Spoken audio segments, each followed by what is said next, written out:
settle down, people. Settle down, people. Good afternoon, everyone. My name is Long John Silver, and boy, do I have something for you today. This great product is brain-based learning and how you can use it in your classroom. If it doesn't get any better than that, I don't know what will. All right, so now I'm going to introduce you to our expert in this fine facility. All right, let me introduce you to Mr. Kane Higby. Hey, welcome, sir. Thank you for having me. Thank you. Do you need these? Oh yeah, I do actually. All right, thank you. So I have this brand new product. All right. I know you've heard about it. It's brain-based learning. Wow. Now, what do you think that means? I'm assuming learning with the brain? Why don't you just do this show for me then? I don't need to do this. Hey. So, there's 4 lobes. Did you know we had 4 lobes? I do now. Not your earlobe, the lobes in your brain. So let's talk about the first lobe. The first lobe is the frontal lobe. It's right there. Look at that, Yeah. right here. So, with our state-of-the-art technology here, I have a chart. Hey, let me help you out. Oh, thank you so much. All right, so the frontal lobe is in charge of your planning. Did you plan today? I certainly may have. Then you used your frontal lobe. Were you thinking today? Lots of things. You just did. Frontal lobe. There you go. All right, what about problem solving? I don't know. We'll say frontal lobe. And then regulating your emotional system. Did you cry today? I may have just a little bit. Frontal lobe.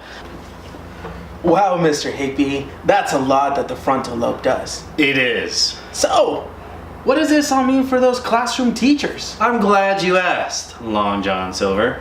So, what we have right now, and we're going to cut to it pretty soon, is a live footage of what it looks like in the classroom with our students, all right? A real life footage? Real live footage. Man, that's some good research right there. Johnny, play that tape. I didn't need to see them because as soon as should I go hit Timmy? I'm gonna go hit Timmy. My frontal lobe hasn't fully developed yet, so I'm going to partake in this high-risk behavior.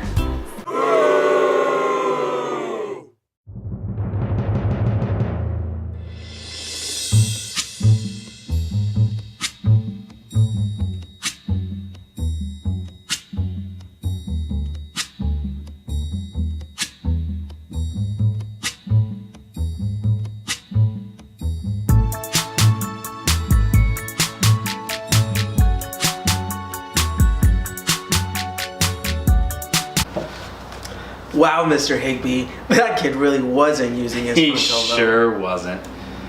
So, what about the other ones? I'm glad you asked. The next lobe is called the temporal lobe. It's located right here. Anyways, so the temporal lobe holds parts of our long-term memory, speech centers, sound, music, face, and object recognition. Wow, that sounds pretty interesting. It sure is. So what does all that mean? Well, I'm glad you asked. So I'm going to sing a little tune, and maybe using your temporal lobe, you can recognize the tune. All right? Let's go for it. I'm not a good singer, so don't judge me, please. It's okay. All right.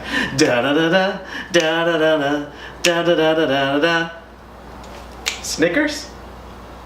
Sounds like you might have some temporal damage. I guess so. All right. Well, right after these commercial breaks, what am I doing? You're the host. Are you not using your temporal lobe? I have a speech problem.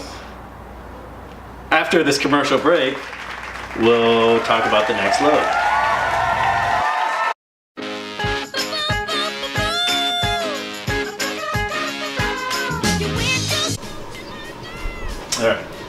All right, Timmy, you ready? We're gonna work on our alphabet, okay? A, B, C, 3. E, F, Z? H, I, J, K, V? M, N, O, P, Q, R, D? T, U, V, C? X, Y, and A? ugh, man. Give me a break, give me a break. Break me off a piece of that Snickers bar. Welcome back, everyone, from our commercial break. For those of you that are just tuning in, we've been talking to our expert, Mr. Kane Higby, about brain-based learning. We talked about all kinds of things. We talked about our frontal lobe, we talked about our temporal lobe, and now we're going to talk about our occipital lobe. Wow, that was a mouthful. It is a mouthful. So our occipital lobe is back of our brain, right over here. Boop. I don't want to hurt you. And it's about our visual processing. So what does that mean? I brought some pictures in, and I want you to tell me, what do you see? Okay? Wait, are we playing a game? No, I hope not. All right. Well, then All right, let's we're get just serious. testing, okay? What is this a picture of? Apple. Good job! He's using his occipital lobe. What is this a picture of? OJ. Okay, it's a glove. Sure. All right. Now this one, you might know. What is this a picture of? What's wrong? That's my father. What? He left me at a park. Okay, you're using your frontal lobe. You're using your frontal lobe. Regulate it. Regulate your emotion. Regulate your emotion. Regulate your emotion. Oh. Sorry. That was a close one. So, like I said, the occipital lobe is your visual processing part of your brain. It takes objects and processes it and tells you what it is. All right? So, what does this look like in the classroom? I'm glad you asked, Long John Silver. We'll go back to our live feed of that student in the classroom using his occipital lobe. Again, a mouthful, wasn't it? It is such a mouthful. Thank you. Let's roll the tape. All right, Timmy, I want you to write down the number that I wrote down on the board too, okay? Go ahead.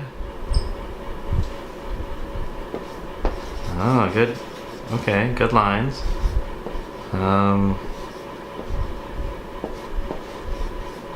Interesting.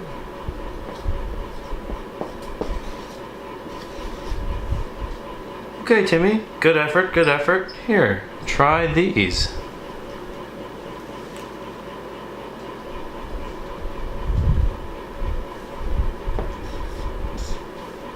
Much better, Timmy. Way to use your occipital lobe.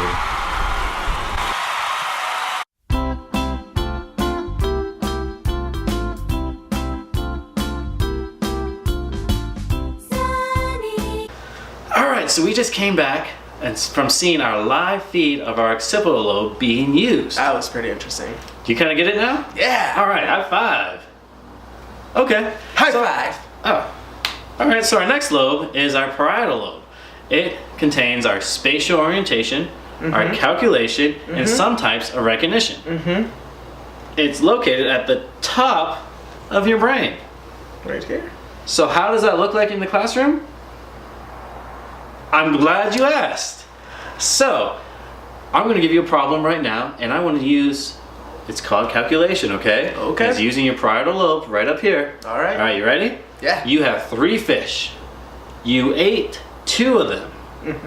How many fish do you have left? 7. Okay. Now, if, as a teacher watching this, if you notice that you might have a student like this, what should you do? Well, visual cues would be helpful. Draw out the fish, use manipulatives to help with his parietal lobe. It will help him slow down and see what he is missing through verbal communication. Kind of get it now? Yeah. All right. Pretty interesting. High five again. Cool. High five. We'll be right back from our commercial break. Thanks. Stay tuned.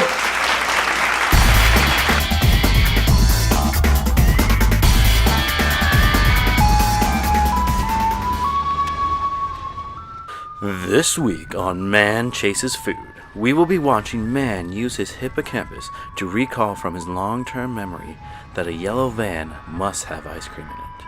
He will be using his amygdala, which plays a vital role in his emotions, specifically fear. What is he afraid of, you may ask?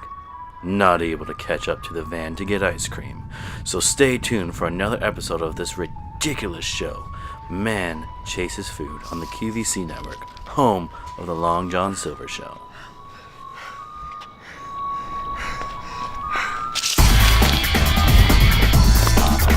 Ladies and gentlemen, I do apologize. This has never happened to me on any show. We have no idea where the host went. The last I saw, he was chasing an ice cream truck. I do apologize. I want to thank you all, though, for coming and viewing my brain-based learning product. I hope this will be useful for you, and that you will understand what's going on in your children's brain. So I'm so sorry. Oh my gosh, our host. Hey. Oh, hey, I forgot we were doing a show. Yeah. I got the ice cream though. High five.